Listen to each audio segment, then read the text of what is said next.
এ নবী এমন নবী, এ নবীরে বাদ দিলে কোরআন বোঝা যায় না, এ নবীরে বাদ দিলে হাদিস বোঝা যায় না, এ নবীরে বাদ দিলে নামাজ বোঝা যায় না, ঠিক কিনা?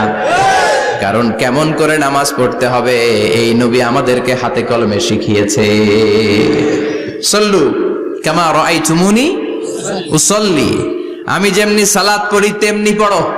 বিশ্বনবী যেমন শিখিয়েছেন তার বাইরে অন্য কোন নিয়মে সালাত পড়লে হবে নাকি? কথা বলেন। ফজরের সালাত 2 রাকাত, আপনি যদি পড়েন 3 রাকাত, কবুল হবে নাকি? 4 রাকাত পড়লে, 6 রাকাত, 12 রাকাত এরকম পড়লে মাইরা সানা নাই, কবুল হবে না। অনেক বেশি পড়েছেন, সময়ও দিয়েছেন বেশি, কবুল হবে না। কেননা বিশ্বনবী যেভাবে শিখিয়েছে ওইভাবে পড়েন নাই তো, ঠিক কিনা? আবার বিশ্বনবী যেমন রোজা রেখেছেন তেমন রাখতে হবে। কেমন করে রোজা রাখতে হয় বিশ্বনবী শেখালেন। ফজর থেকে শুরু করে সন্ধ্যা পর্যন্ত রোজা রাখবেন। আপনি সকাল থেকে শুরু করে আসর পর্যন্ত রেখে আসরের পর ইফতারি করলে হবে নাকি? কথা বলেন। কারণ বিশ্বনবীর পদ্ধতিতে হয় নাই। আবার এই নবীকে বাদ দিলে হজ বোঝা যায় না, কেননা এই নবী কেমন করে হজ করতে হয় আমাদেরকে শিখিয়েছেন। বিশ্বনবী ওনার পুরো জীবনে 4টা উমরা করেছেন, একটা মাত্র হজ করেছেন। আর বলেছেন খুযু আন্নী মানাসিকাকুম, কেমন করে হজ করতে হয় আমার কাছ থেকে তোমরা শিখে নাও। হজের সিস্টেম কি আমার থেকে শিখে নাও। মাত্র একবার হজ করেছেন, তাতেই হজের সব আহকামগুলো আমাদের কাছে ক্রিস্টাল ক্লিয়ার, স্বচ্ছ কাচের মতো, স্ফটিক কাচের মতো, স্বচ্ছ পানির মতো এত সুন্দর তিনি বর্ণনা দিয়েছেন।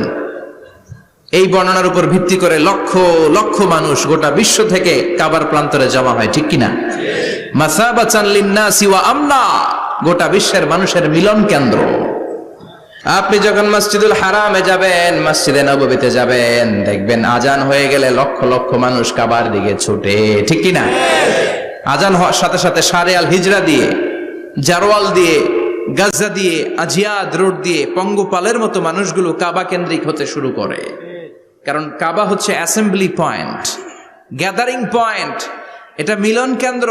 এই কাবাকে কেন্দ্র করে প্রতিদিন লক্ষ লক্ষ মানুষের মিলন মেলা বসে। চিল্লায় বলেন ঠিক কিনা? কেমন করে হজ পালন করবেন বিশ্বনবী শেখালেন। কারণ বিশ্বনবীরে বাদ দিলে হজ বোঝা যায় না। তার মানে বুঝলাম উনি হ্যাঁ বললে হালাল, না বললে হারাম। উনারে বাদ তো কোরআন বাদ, উনি বাদ তো হাদিস বাদ। কথা বলেন। উনি বাদ তো নামাজ বাদ, উনি বাদ তো রোজা বাদ, উনি বাদ তো হজ বাদ। এজন্য উনারে বাদ দিলে কোরআন বোঝা যায় না, নামাজ বোঝা যায় না, উনারে বাদ দিলে হজ বোঝা যায় না। তাই উনার সাথে যারা বেয়াদবি করবে